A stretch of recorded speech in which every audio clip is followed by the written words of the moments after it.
올림픽 경기를 보면은 참 사람의 힘이 대단하다는 생각을 하곤 합니다. 그 외에도 참 영화나 뭐 다른 다큐멘터리를 보면은 인류의 문명이 대단하다는 것을 늘 깨닫고 있습니다. 그 인류의 역사가 여러분 어땠습니까? 이 돌로 고기를 자르기도 하고 칼로 써서 또 돌로 불을 붙이기도 했습니다. 하지만 지금 저희는 우주를 마음껏 날아다닐 수가 있습니다.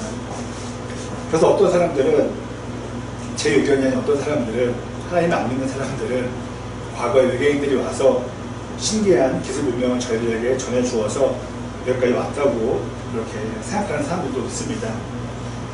그것은 정말 인류의 이 기술 발전이 눈부시게 성장했기 때문에 그런 추측도 하는 것이죠. 하지만 성경은 외계인을 얘기하지 않습니다. 그러나 저희는 그렇게 대단하고 놀라운 발전이 이루어졌지만 참 연약한 존재입니다. 저가 지금 예배 전에 좀 추웠습니다. 추워서 예배에 집중을 하려고 해도 웬걸요, 저는 왜 그런지 추우면 잠이 오더라고요. 그래서 의도치 않게 잠깐 졸 적도 있었습니다. 이것은 모르겠습니다. 그냥 추워서 제 몸이 반응하는 것 같습니다. 또한 제가 아무리 건강해 보여도 단계에 들어서 열이 높아지면은 되게 위험한 상황에 이르게 됩니다. 그리고 우리 모두 또 다른 사람들은 정말 과거에 좋은 추억, 사랑했던 추억 때문에 마음 많이 아파하고 극단적인 선택을 하게 될 때도 있습니다. 그만큼 사람은 강하기도 하지만 상당히 연약하다는 것입니다. 자, 그럼 오늘 본문에 나오는 주인공, 저희가 몇 주간 거쳐서 나누는 엘리야는 어떤 사람이었습니까? 그는 신앙적으로 또 이런 정신적으로, 멘탈적으로는 거의 제가 봤을 때는 영화로 표현되면 아이언맨이었습니다. 완벽한 사람이었습니다. 하지만 그도 천사가 아닌, 어떤 신이 아닌 사람이었기에 연약한 모습을 없앨 수가 없었습니다. 영화 속 그 아이언맨을 보면은, 아이언맨 슈트를 입으면은 천하무적이지만은 그 슈트를 벗으면은 그냥 평범한, 물론 과학자고 돈 많은 사람이지만은 그냥 일반 사람으로 바뀌게 됩니다. 엘리야도 신앙이라는 슈트를 벗으니 저와 여러분과 다를 바 없는 평범한 혹은 나약한 인간으로 전락하게 되었습니다. 오늘 본문이 그 내용입니다. 저를 들어봐도 그렇습니다. 신앙의 자켓을 내려놓으면은 정말 모든 것을 다 잃게 되는 그런, 제어가 안 되고 어떤 인내가 안 되는 그런 사람으로 변하게 됩니다. 지난주에 저희는 갈멜산에서 바알 선지자들과 영적 대결을 벌이는 장면을 저희가 나눴습니다. 어땠습니까? 영화의 한 장면이었습니다. 엄청난 일이 일어났습니다. 여러분, 엘리야는 어떤 것이 두려운 게 없었습니다. 죽음까지도 초월했기 때문에 그 누구 앞에서도 그는 당당할 수 있었고, 말 한마디로 그를 없앨 수 있었던 아합 앞에서도, 그 악한 아합 앞에서도 당당했습니다. 두려움이 없었던 것이죠. 그리고 지난주에 보았던 갈멜산의 기적을 통해서 그 하나님의 살아계심을 다시 한번 확인했던 것이죠. 한번 여러분 생각해 보세요. 저희가 예배드리는데 하늘에서 불이 떨어졌다면 여러분 어떻게 했습니까? 놀라게 될 것입니다. 그리고 그 하나님께 그 얻은 감동은 아주 상당히 오래 갈 것입니다. 그러나 오늘 본문은 이거는 말이 되냐라는 그런 표현이 나올 정도로 저는 다른 모습을 보여줍니다. 정말 이상하다고 밖에 표현이 안 됩니다. 그것은 아합 왕의 아내였던, 왕도 아니고요, 왕비가 얘기하죠. 너 엘리야 그렇게 했어? 내 예언자들을, 바알 예언자들을 죽였어? 나도 가만히 있지 않을 거야. 너를 없앨 거야 라고 그런 전가를 보냈습니다. 그렇다면은 그 전의 모습을 놓고 본다면은 콧방귀를 꼈어야 될 엘리야입니다. 하지만 그는 두려워서 도망가게 됩니다. 어제 시골에서 초가에 갔다가 밤늦게 올라오는 길이었는데요. 3년 만에 연락이 온 친구가 있었습니다. 전화가 왔어요. 3년 만에 연락이 왔는데요. 그 친구가 참 친했습니다. 정말 저에게 많은 도움을 줬던 친구인데요. 아니 웬걸요?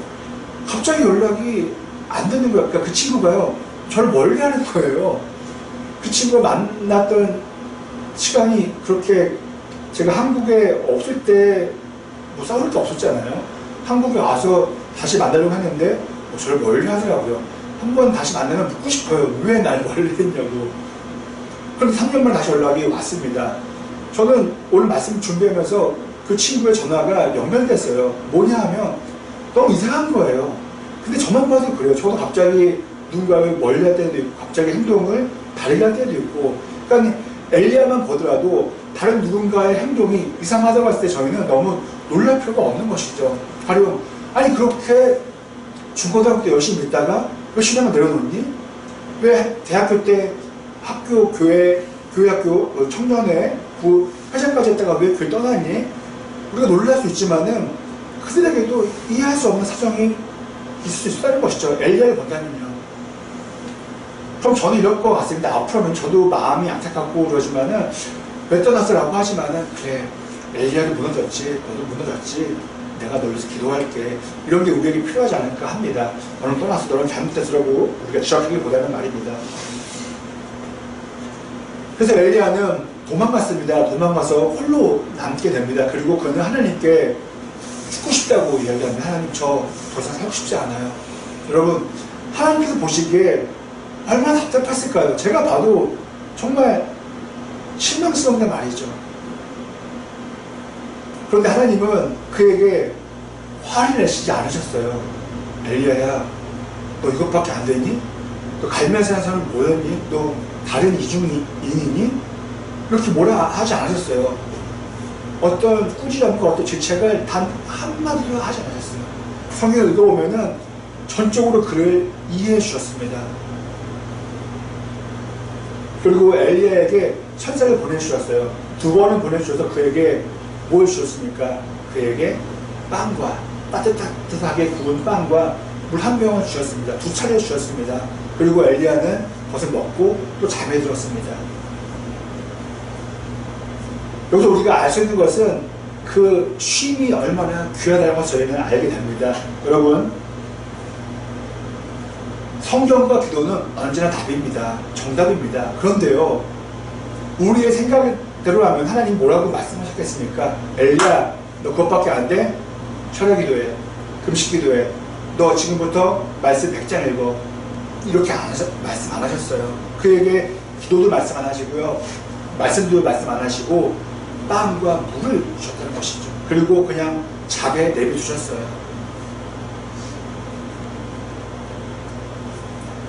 저는 여기서 저희에게 인생에도 신앙생활에도 물론 기도와 말씀이 항상 있어야 되지만은 때로는 엘리야 같은 시간에는 저희들에게도 쉼이 필요하다는 것입니다. 그리고 때로는 맛있는 음식과 친구와 좋은 만남도 필요하다는 것이죠.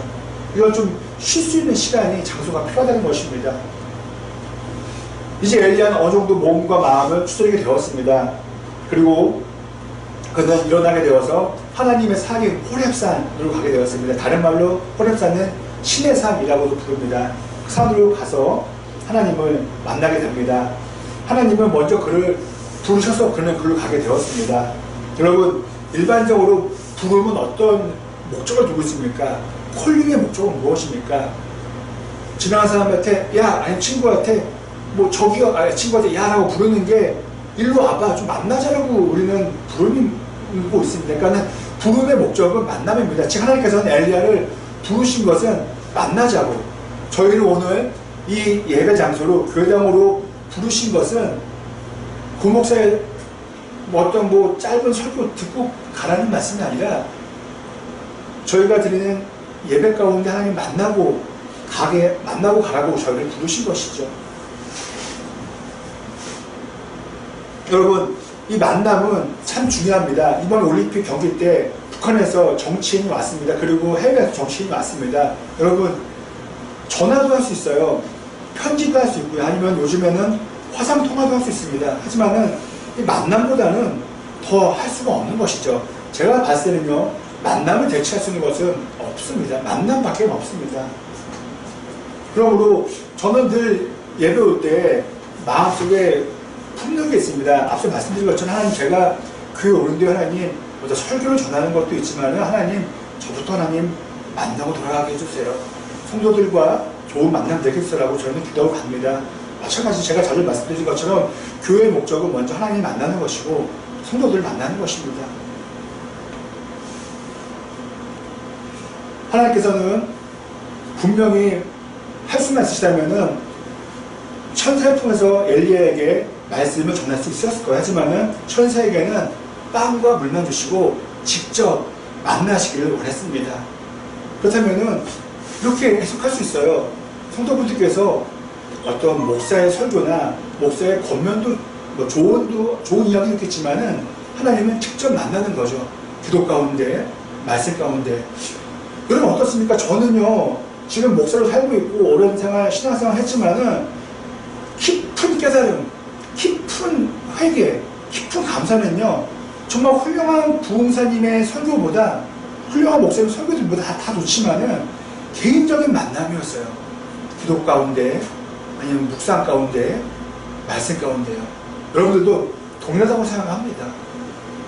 오늘 말씀을 오늘 여기가 말씀을 나누시면서 물론 설교 다 중요하지만은 여러분들 마음 가운데 좀 결단이 서게 되기를 바랍니다. 아, 내가 더 기도해야겠다. 내가 더 말씀을 드려야겠다. 그리고 여러분들도 이미 경험하셨을 거고 경험하실 것입니다. 어느 누구의 귀한 설교보다 내가 있는 말씀 한 절 나를 변화시키는구나 라고 말입니다. 자, 이제 엘리야와 하나님을 만나게 됩니다. 여러분 어떻습니까? 되게 긴장되고 되게 스펙타클하게 우리는 예상할 수 있습니다. 하지만은 말씀을 읽으면요 약간 좀 허무하다고 말할 수가 있습니다. 그것은 하나님께서 등장하시는 장면이 되게 우리 예상과 다르기 때문에 그렇습니다. 먼저 엘리야 앞에 하나님은 지나가셨습니다. 엘리야에게 말씀하셨어요. 내가 지나갈 터이니 기다려서 보고 있으라고. 그때 먼저 산을 쪼개고 바위를 쪼개는 큰 바람이 불었습니다. 하나님의 그런 전능함이 느껴지는 장면이었죠. 그런데 성경은 얘기해주고 있습니다. 하지만 그 바람 속에 하나님은 없었다. 계시지 않았다. 그 다음에 지진이 일어났습니다. 큰 지진이 일어났는데 물론 지진이 작은지 큰지는 모르지만 제가 봤을 때 컸겠죠. 근데 그 지진 가운데도 하나님은 계시지 않았습니다. 그리고 지진이 끝난 다음에 불이 일어났습니다. 근데 그때도 하나님은 나타나지 않으셨습니다.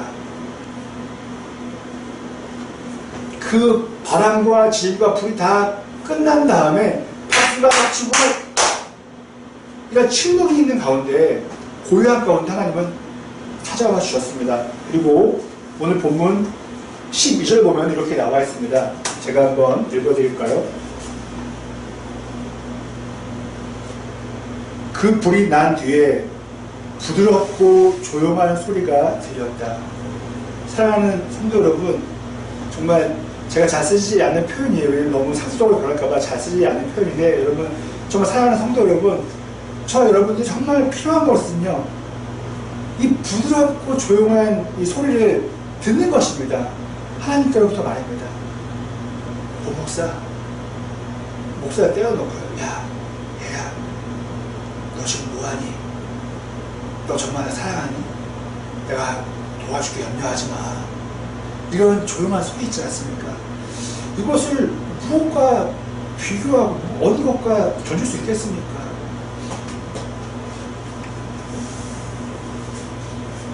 저는 하나님과의 대화인, 하나님과의 만남이 기도 가운데는 크게 두 가지가 있다고 생각합니다. 성경을 보더라도 하나님께서는 크게 웅장하게 말씀하실 때가 있었고, 오늘처럼 조용하게 말씀하실 때가 있었습니다. 저희의 기도는 크게는 두 가지가 있는 것이죠. 그 만남은 두 가지가 있습니다. 저희가 앞서 들었던 통성 기도가 있고요, 침묵 기도가 있습니다. 묵상 기도가 있습니다. 오늘 본문을 기도로 표현한다면 바로 묵상 기도입니다. 아무 말 하지 않고 마음속으로 기도 드리는 것이죠. 뭐였는데 저는 아쉽게도 통성 기도는 그 밖에서는 하기 어려운 것 같습니다. 집에서는 하더라도 그렇게 휘황하게 못하겠더라고요. 남들에게 오해를 불러일으킬까봐요. 뭐 차에서도 하긴 하지만은 주로 저희가 그 밖에서는 통성 기도를 하기 어렵습니다. 저는 통성 기도의 힘을 당연히 믿습니다. 하지만은 통성 기도의 힘도 있지만은 묵상 기도에 침묵 기도에 힘도 있다고 저는 성경을 빗대서 성경을 기본으로 말씀을 드립니다. 여러분, 집에서 기도하는 거 여러분 어떠신가요? 쉽지 않습니다. 교회에서 찬송가가 들리고 음악이 들리고 그 음악이 들리고 여기저기서 기도 소리가 들리면은 같이 기도할 수 있는 어떤 힘이 상황이 설정되는데 집에서 혼자 기도하는 것, 이것은 쉽지가 않습니다. 하지만은 오늘 말씀을 놓고 본다면은 저희는 그 집에서나 다른 어디에서나 홀로 있는 장소에서 하나님을 만날 수 있다는 것입니다. 저희가 대신에 노력을 해야 한다는 것이죠. 집에 있으면서 음악을 크게 틀어놓고 TV를 켜놓고서는 기도하기는 상당히 어려울 것입니다. 이어서 저희는 주일마다 이렇게 예배를 드립니다. 이 예배가 당연히 있어야 되고 신앙 성장에 있어서 당연히 중요하지만은 저는 오늘 말씀을 놓고 본다면은 혼자서 조용히 말씀 있는 시간, 기도하는 시간이 꼭 있어야 된다고 생각합니다. 성경을 보면은 함께 예배 드리는 시간이 있고요. 오늘 엘리야처럼 혼자 만나는 시간이 있습니다. 저는 그 시간을 가리켜서 경건의 시간이라고 부릅니다. 여러분 어떠십니까? 월요일부터 토요일까지 여러분들에게 경건의 시간이 있으십니까? 여러분 반드시 있어야 합니다. 저는 이렇게 예를 들고 싶어요. 만약 학교 수업이 예배라면은 도서실에서 집에서 공부하는 게 저는 개인의 경건의 시간, 엘리야와 하나님과 만남이라고 저는 말하고 싶습니다. 적절한 비유인지 모르겠어요, 여러분. 공부를 잘하려면은 학교 수업도 잘 들어야 되지만은 혼자 하는 공부도 해야 하는 것이죠. 혼자 공부하지 않으면 성적이 늘 수가 없습니다. 마찬가지로 신앙의 성장을 위해서는요, 이렇게 회중 예배도 중요하지만 개인의 경건 시간, 월요일부터 토요일까지 시간이 반드시 필요합니다. 저는 더 나아가서 말씀드리겠습니다. 제가 봤을 때는요, 신앙의 성장을 떠나서 그건 가지 않고서라도 신앙의 유지를 위해서 저는 매일매일의 경건의 시간이 필요하다고 생각합니다. 여러분도 아시는 것처럼 제가 이번 주에 여행 다녀왔습니다. 분명히 경건의 시간을 가지긴 했지만은 집에 있을 때보다는 덜 가졌습니다. 그러다 보니까는 영적인 어떤 마음 자세가 흐트러지더라고요.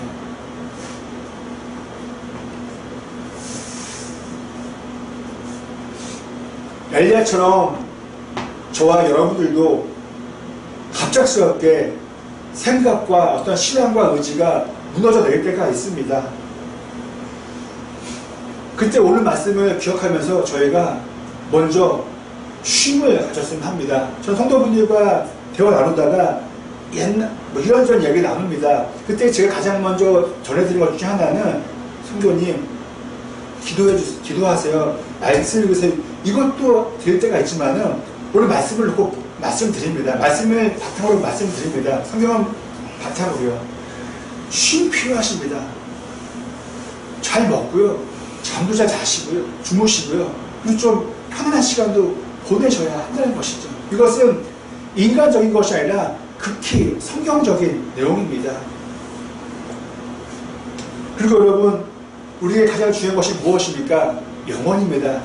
영혼보다 소중한 것은 없을 것입니다. 그런데 여러분, 영혼이 머물고 있는 우리의 몸도 그만큼 중요한 것이죠. 그러면 우리는 기도도 하고 말씀을 잘 읽어서 우리의 영혼도 건강하게 살찌워야 하겠지만은 어떤 운동도 해야 되고요. 무엇보다 쉼을 가져야 됩니다.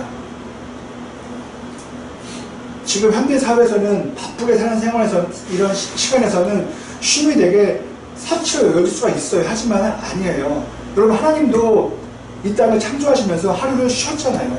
이것은 속된 말로 말 다 한 거예요. 반드시 공부를 해도 사업을 해도 어떤 좋은 일, 중요한 일을 해도 우리에게는 쉼이 필요하다는 것입니다.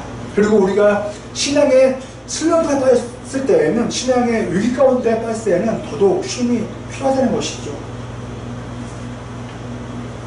그리고 오늘 말씀처럼 엘리야처럼 저 여러분 모두가 하나님을 고요한 가운데, 조용한 가운데 만날 수 있게 되기를 소망합니다. 그러기 위해서 우리는 어떻게 됩니까? 여러분, 대부분 회사 아니면 집이잖아요. 혹은 교회고요. 제일 많이 있는 시간이 집이에요. 학교일 수도 있고요. 여러분, 그렇다면 저희가 TV도 좀 꺼야 됩니다. 어제 처갓집에서 들은 드라마 이야기예요. 제목은 지금 까먹었는데 시청률이 40%라는 거예요. 전 국민의 반이 본다는 드라마가 주말 드라마가 있더라고요. 물론 드라마 보는 게 문제는 아니지만요. 때로는 경건의 시간이 필요하다면은 내가 좋아하는 드라마도 꺼야 합니다. 아니 내가 핸드폰 끄지 않고 무무리하지 않고 TV 전화 끄지 않으면은 어떻게 하나님을 만날 수가 있겠습니까? 우리가 오늘 엘리야처럼 하나님을 그 바람도 아닌 그런 지진도 아닌 침묵 가운데 만나고 싶어라고 우리가 마음을 먹는다면은 우리가 의도적으로 우리 스스로의 삶을, 상황을 조용하게 좀 침착하게 만들어야 할 것입니다. 제가 봐서 가장 먼저는 핸드폰을 꺼놓든지 무음으로 해야 할 것입니다. 아니면 몇 시간, 한 시간만이라도 핸드폰을 달다 두는 것이죠. 그래서 혼자 기도할 수 있고 혼자 말씀 있는 시간을 저희는 분명히 가져야 합니다. 거듭 말씀드리지만은 신앙의 성장은 다음에 미루더라도 신앙의 유지를 위해서도 우리는 꼭 필요합니다. 그렇게 되면은 저에게 늘 찾아오죠. 신앙의 슬럼프, 신앙의 위기, 신앙의 시험. 그런 시간에 우리는 엘리야처럼 절망과 두려움에서 다시금 일어날 수 있게 될 것입니다. 그리고 그가 회복되어서 사명을 감당한 것처럼 저희도 그리스도인의 사명을 감당하게 될 것입니다. 그 사명은 무엇입니까? 어떤 직분을 내려놓고 그리스도인의 사명은 무엇입니까? 십자가 지고 좁은 길을 걸어가는 것이죠. 남들이 가지 않은 길을 걸어가는 것이죠. 가고자 하지 않는 길이죠. 그리고 저희가 그렇게 걸어갈 때 엘리야처럼 다시금 회복되어서 신앙의 길을 걸어갈 때 그 길에서 우리는 복을 얻게 되고 또 회복을 얻게 되고 또 하나님을 만나게 되고 무엇보다 영생에 이르게 될 것입니다. 꼭 그렇게 되길 간절히 소망합니다.